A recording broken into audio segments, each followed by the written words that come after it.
अस्सलाम वालेकुम नाज़रीन, एवरी टाइम न्यूज़ में आपका खैर मकदम है। 10 खास खबरों के साथ मैं सैयद अहमद अली। आइए शुरू करते हैं 10 खास खबरें। इसराइली फौज के रफा में हमलों में 22 फ़लस्तीनी शहीद, शहरियों को रफा खाली करने का हुक्म। गाजा में इसराइली हमलों से खौफजदा 15 लाख फ़लस्तीनी शहरों ने रफा में पनाह ले रखी है। इसराइल की जानिब से रफा पर हमले फ़लस्तीनी मज़ाहमती तंजीम हमास के जंगजुओं के हमले में 3 इसराइली फौजी हलाक होने के बाद किए गए। सऊदी अरब की जानिब से तेल की कीमतों में इजाफे के बाद तेल की कीमतों में इजाफा हो गया है। तेल की कीमतों में इजाफा इसराइल हमास जंग की वजह से बताया जाता है। मुत्तहदा अरब अमारात में हाल ही में शदीद बारिश के नतीजे में ठहरे हुए पानी और गीले इलाकों में मच्छरों की अफजाइश का खतरा बढ़ गया है। मुत्तहदा अरब अमारात मच्छरों के हॉट स्पॉट को ख़त्म करने और मुल्क भर में मुख्तलिफ मुकामात पर इसके इन्फेक्शन को कम से कम करने की कोशिश तेज कर दी गई है।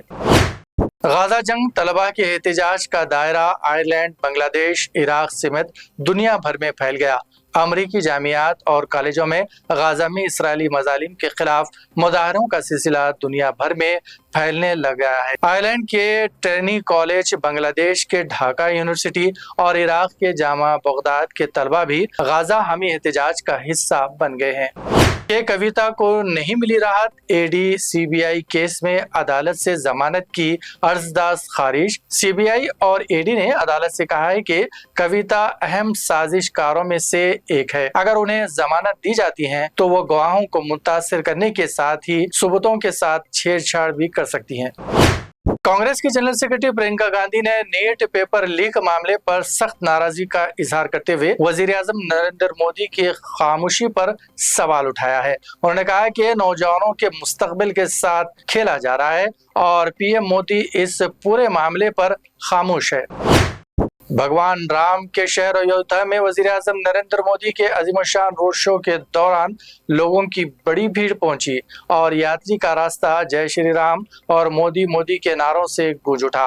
वादे हैं इससे कबल जनवरी में रामलला के परियोजना के बाद वजीर आजम नरेंद्र मोदी दूसरी बार राम मंदिर पहुंचे और भगवान राम के बच्चे की शक्ल की पूजा की। उन्होंने रामलला की मूर्ति के सामने प्रार्थना की।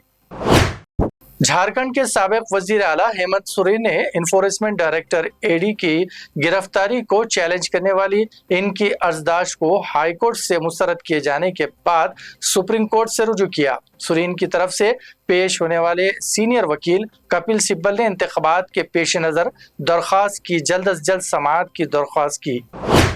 अगर वजीर स्मृति ईरानी संजीदा होती तो फी हाजी 10,000 से जायद जीएसटी और एयरपोर्ट टैक्स को इस सफर से मुस्तस्ना करा दिया जाता, जो उन्होंने नहीं किया।